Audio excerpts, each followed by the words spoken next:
দোসররা এখনো অবস্থান করছে। আমরা এই উপদেষ্টা প্যানেলকে দেখেছি, তারা এখনো শেখ হাসিনার দোসর, খুনি হাসিনার দোসর, আওয়ামী লীগের লাঠিয়াল বাহিনী, ছাত্রলীগের লাঠিয়াল বাহিনী কাউকে এখনো গ্রেফতার করতে পারে নাই। 5ই নভেম্বরে ছাত্রলীগের চিহ্নিত দোষীরা, অপরাধীরা ফেসবুক লাইভের মাধ্যমে আন্দোলনে আসার আহ্বান করছে, তাদেরকে গ্রেফতার করা হয়নি।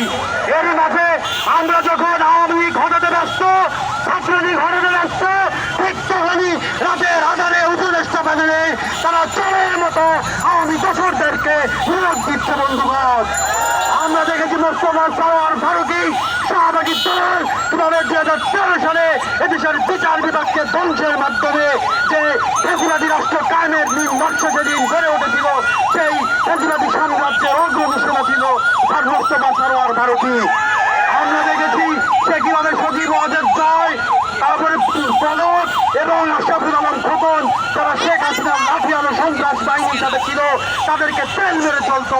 জুলাই অভ্যুত্থানে মাত্র 2-4টা ফেসবুক পোস্ট দিয়ে তারা কিভাবে দীর্ঘ 16 বছরের ফেসিবাদী যে নীতি এবং কার্যক্রম ধামাচাপা দিয়ে উপদেষ্টা প্যানেলে যুক্ত হলো, আমরা জানতে চাই। আমাদের উপদেষ্টা প্যানেলে আছেন আমাদের ছাত্র প্রতিনিধি আসিফ ভাই, নাহিদ ভাই, নতুন করে এসেছেন মাহফুজ ভাই এবং আমাদের শিক্ষক আসিফ নজরুল স্যার। আপনারা কোথায় ছিলেন? আপনাদেরকে জবাব দিতে হবে। আমাদের রক্তের উপর দাঁড়িয়ে উপদেষ্টা হয়ে এদেশের সাথে রক্তের সাথে বেইমানি করবেন, এটা আমরা হতে দিব না। উপদেষ্টা প্যানেলের যোগ্য মত নিয়োগ দিন, তা না করে কেন চট্টগ্রাম ক্লাব সংঘে পরিণত করেছেন? আমরা দেখেছি বিভিন্ন এনজিও লোকদেরকে নিয়োগের মাধ্যমে ঠ্যাঙ্গামারা সবুজ সংঘের মতো একটা এনজিওবাদী উপদেষ্টা প্যানেল গড়ে উঠেছে। আমরা দেখতে পাই আমাদের সেই আবু সাইদ রংপুরের, আমাদের রংপুর অঞ্চল আওয়ামী লীগের সময় নিগৃহীত ছিল, বঞ্চিত ছিল। এই উপদেষ্টা প্যানেল রংপুরে যায়, আবু সাইদের নজর খবর জিয়ারত করে, কিন্তু সেখান থেকে কোনো যোগ্য লোককে উপদেষ্টা দেয় না।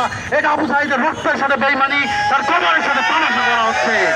আমরা ঢাকা বিশ্ববিদ্যালয় থেকে স্পষ্ট বলে দিচ্ছি, উপদেষ্টারা সোজা হয়ে চলেন, ডেলিভারি করলে গতি থেকে নামিয়ে দিতে একচুল আমরা ভাববো না। ধন্যবাদ সবাইকে।